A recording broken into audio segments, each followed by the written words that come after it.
In the realm of Python programming, there comes a time when a single thread of execution just doesn't cut it for performance-critical applications. Here, Python's multiprocessing module steps in like a digital orchestra conductor, managing the symphony of multiple processes to enhance your program's efficiency. Imagine you're baking. In a single kitchen, you can only do one task at a time. But now visualize having multiple kitchens, each with its own chef working independently.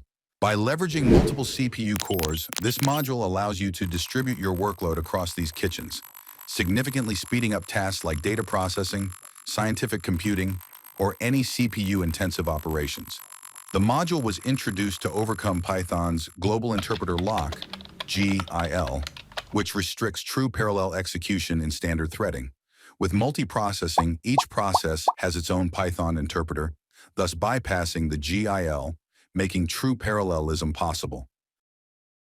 Let's explore key components of Python multiprocessing. Number 1, the process.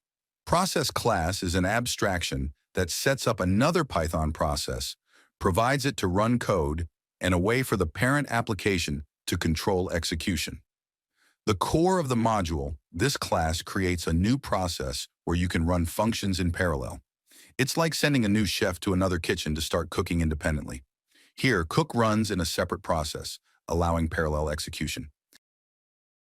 Number 2, the pool class. The pool distributes the task to the available processors. When you start a pool, you create a set of worker processes that are ready to perform tasks simultaneously. This capability makes it a pivotal tool for effective multiprocessing. If you need to manage a pool of worker processes, you use this. It's like having a team of chefs ready to take orders. Pool distribute the tasks in parallel ways using the argument function and the iterator as function argument. Number 3, the queue class. The queue class is a simple way to create a queue that can be used by multiple processes.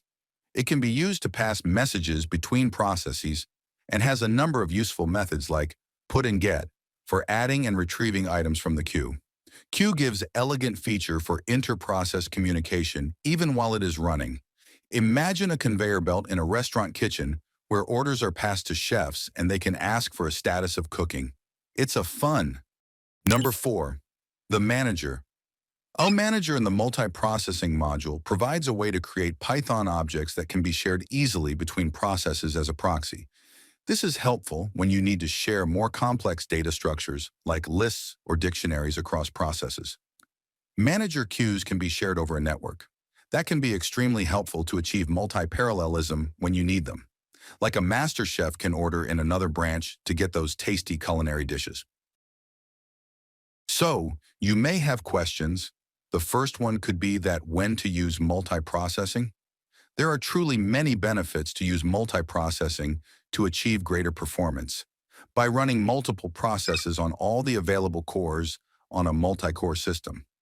It also provides you with memory isolation that can help you in case any individual process fails. Others can continue running in other memory space. Scalability is biggest takeaway by adding more processes when the computations needs to grow. Multiprocessing requires proper planning to achieve maintainability. Bringing more processes increases the trouble, especially while synchronization and communication with many processes. Every new process requires replication of Python interpreter. Multiprocessing demands mindful consideration to make memory management efficient, as improper handling can lead to CPU contention. I can suggest you some best practices while using multiprocessing. If your program is I/O heavy, you can skip multiprocessing and use async I/O or old friend, threading. For CPU-bound tasks, you can go with multiprocessing. Use proper locks, semaphores to synchronize shared objects. Try putting them in out-of-process object store. Have solid error handling. Exception in child process will be suppressed in parent. Behavior of execution is different than threads, so have an updated testing plan. So, this is mighty multiprocessing. Let me summarize what we achieved here. Python's multiprocessing module is a powerful tool in the Python programmer's toolkit, enabling applications to take full advantage of multi-core processors. By understanding its components and applying them judiciously, you can significantly boost the efficiency and responsiveness of your Python applications.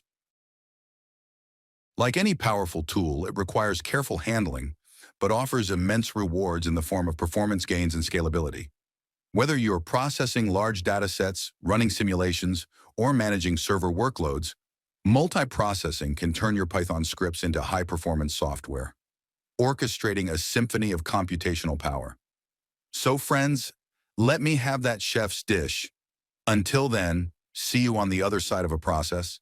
Thank you and have a great day. Aldous.